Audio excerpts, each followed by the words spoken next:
बिहार के किसानों की हो गई बल्ले बल्ले, अब सीधे डबल होगी कमाई, नीतीश सरकार ने निकाला गजब का उपाय।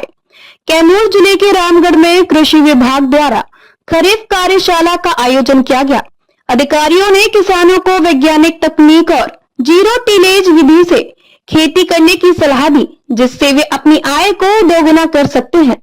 किसानों को मिट्टी की जांच कराने और जैविक खेती को अपनाने के लिए भी प्रोत्साहित किया गया, जिससे पर्यावरण और उत्पादकता दोनों को लाभ होगा। बिहार के कैमूर जिले में रामगढ़ प्रखंड कार्यालय स्थित ई किसान भवन के सभागार में शनिवार को खरीफ कार्यशाला सह महाअभियान कार्यक्रम का आयोजन किया गया। इस कार्यक्रम का उद्घाटन प्रभारी शिवजी कुमार, प्रखंड प्रमुख संतोष कुमार और उप परियोजना निदेशक नवीन कुमार सिंह ने दीप प्रज्वलित कर किया। अध्यक्षता प्रखंड कृषि पदाधिकारी मृत्युंजय कुमार सिंह ने की, जबकि संचालन समन्वयक जितेंद्र कुमार सिंह ने किया। प्रभारी जिला कृषि पदाधिकारी ने किसानों को वैज्ञानिक तकनीक पर आधारित खेती करने का महत्व बताया और कहा कि इस विधि से उनकी आमदनी दोगुनी हो सकती है।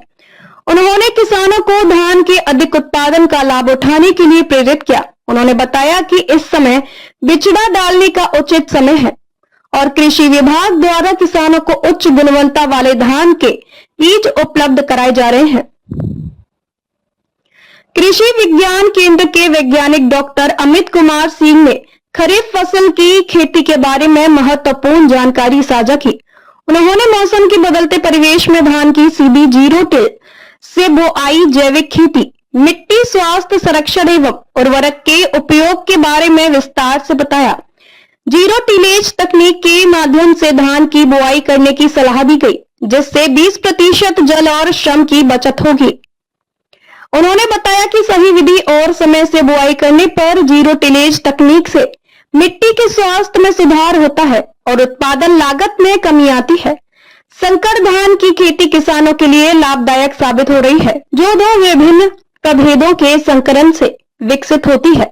किसानों को सलाह दी गई कि वे 3 वर्ष में एक बार खेत की मिट्टी की जांच अवश्य कराएं, जिससे संतुलित मात्रा में उर्वरक का उपयोग किया जा सके। रासायनिक खाद के उपयोग से खेत की उर्वरा शक्ति में कमी आ रही है, इसलिए जैविक खेती की आवश्यकता पर बल दिया गया। जैविक खेती में रासायनिक खाद और कीटनाशकों का उपयोग नहीं किया जाता, बल्कि गोबर, कंपोस्ट, जीवाणु खाद आदि का प्रयोग किया जाता है। इसमें न केवल पर्यावरण को लाभ होता है, बल्कि उत्पादक में भी वृद्धि होती है। इस अवसर पर वैज्ञानिक नीरज कुमार, आत्मा के अध्यक्ष अनिल कुमार सिंह और अन्य ने इस विषय पर अपने विचार साझा किए। कार्यक्रम के अंतर्गत प्रखंड के 9 स्थानों पर किसानों को खरीफ फसलों की बुआई की जानकारी दी गई।